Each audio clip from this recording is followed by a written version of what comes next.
Lagpas tao ba, sir? Lagpas tao. Sinabakan ko pa iyo. Diaper. Sumabit. Puro na muti. Na-flashing na rin. Namuti din. Ayun nga, nang dumating na ako dito, sabi ko, sa van, ay salamat dito na ako, nabasbawasan yung kaba ko. Kinalawang na. At kailangan niya magpalit. So bago na ipapalit natin na tangke. May tubig. May goldfish na yata sa loob te. Ganito ang naging epekto ng nagdaang bagyo at hindi pa namin na-videohan lahat. At iba't ibang shop din ang naka-encounter ng mga ganitong problema. Walang may kagustuhan sa ganitong pangyayari at hindi natin to inaasahan. Mga nabaha, na-stranded at nalubog sa lagpas taong tubig. Ayun, meron tayong isang customer na from Muñoz, binaha siya sa may Roosevelt Avenue, Quezon City. Lagpas tao ba, sir? Lagpas Yung tao.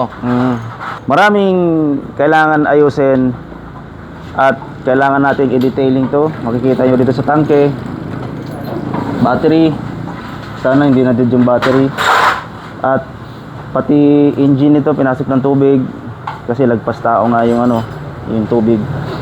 And then yung odometer pinasok din kahapon ng tubig to, nakita ko may mga moisture. Mga caliper nito kailangan i-refresh ang caliper. Ayun, bago tayo magpatuloy, shoutout muna doon sa pinanggalingan na, sir, sa Barangay Balasan, Iloilo. Taga Iloilo pala siya, sir. Shoutout mo na sir. Shout out sa mga taga Balasan, Iloilo dyan. Sana panood nyo. Uhubaran muna natin lahat ng kahan nito para malinis. Customer.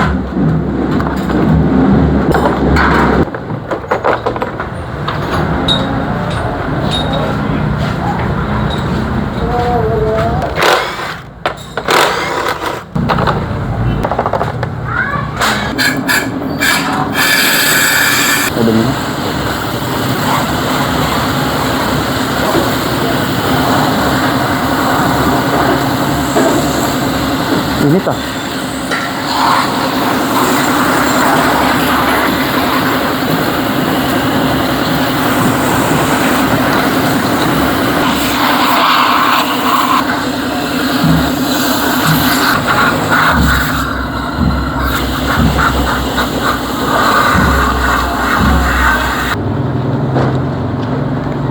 Lupa.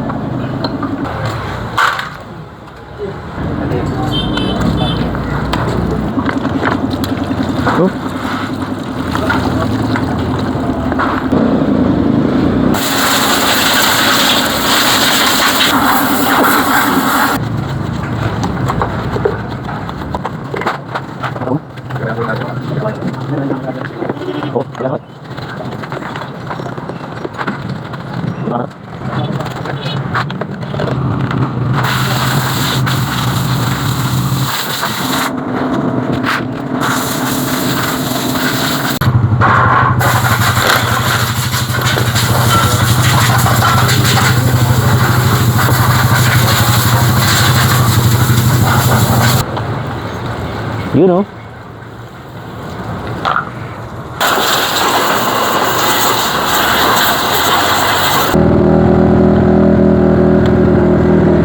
Hindi lang. Pero simula ng kalawang.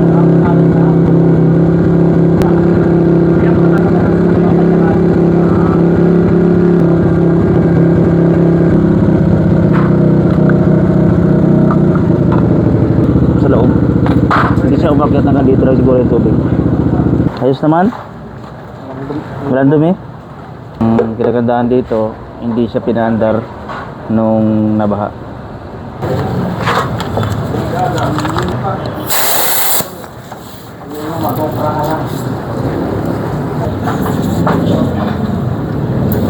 Hindi kinalawang yung kadena niya.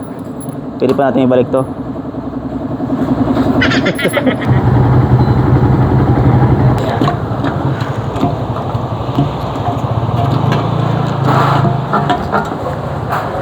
Grabe, tubig nga.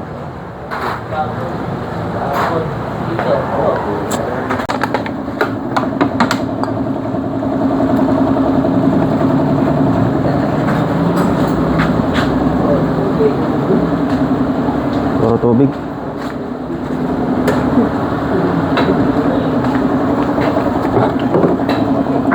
Tubig niya. Yun. Gas na.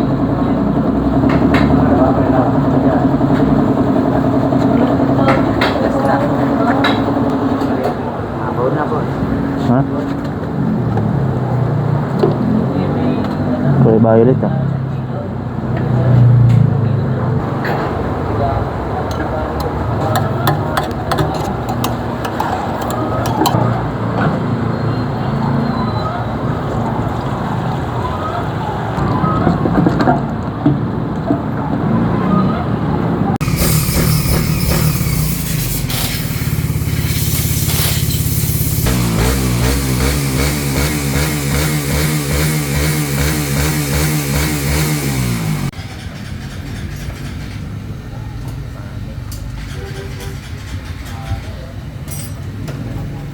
Basa.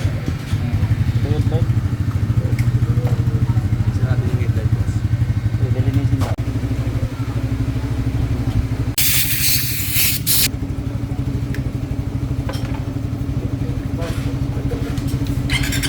Uy, gumana. Walang display, boss.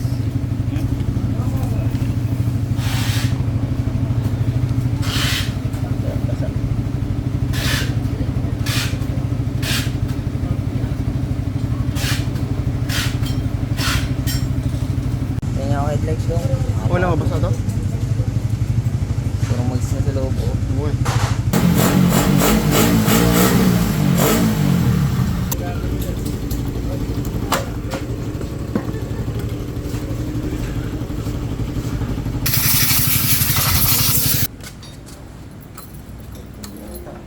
Uy, gumana.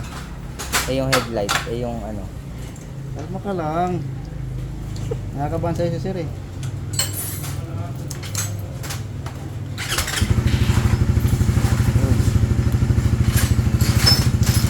Uy! Gumana!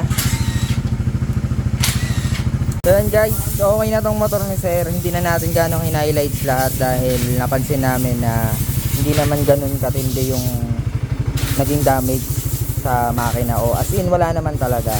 So yun, ginawa lang namin yung mga basic troubleshooting pag nababaha ang isang motor, flashing, mga ganon. Pero ang pinaka matinding naging epekto is yung sa panel niya kasi nga lumubog to sa baha. Ayan, sobrang taas daw ng baha dun sa bandang Muñoz kila sir. Lagpas tao raw, so ibig sabihin lubog na lubog to, hindi na siya kita. At kung mapapansin niyo naman sa naging video natin, di ba? Puro dumi, puro talagang mga halaman, mga ganun dahon-dahon sa loob, putik-putik, 'yon. So ito, alamin na lang natin kung magkano yung inabot nung nagastos ni sir kasi buo to, nag-detailing tayo, naglinis tayong loob at binalik natin sa dating kondisyon yung motor ni sir. Ang pinaka main issue niya na lang dito at papalitan niya is yung panel. Boss, anong oras tayo nagsimula doon? Sinimulan ko yan alas 9. Ano na ngayon? Alas 4 na. 4. Almost 10 hour. Ito na, inaabangan ng karamihan yung total natin guys. So, andito na rin lahat. Kung mapapansin nyo yung mga pinalitan natin. Umabot si sir ng 7.8. So, nag-discount si boss ng 500 para sa lahat ng ginawa. So, 7,383 na lang yung total natin dito. Yan. Maraming salamat sir. Maraming salamat sir. Salamat. Sige.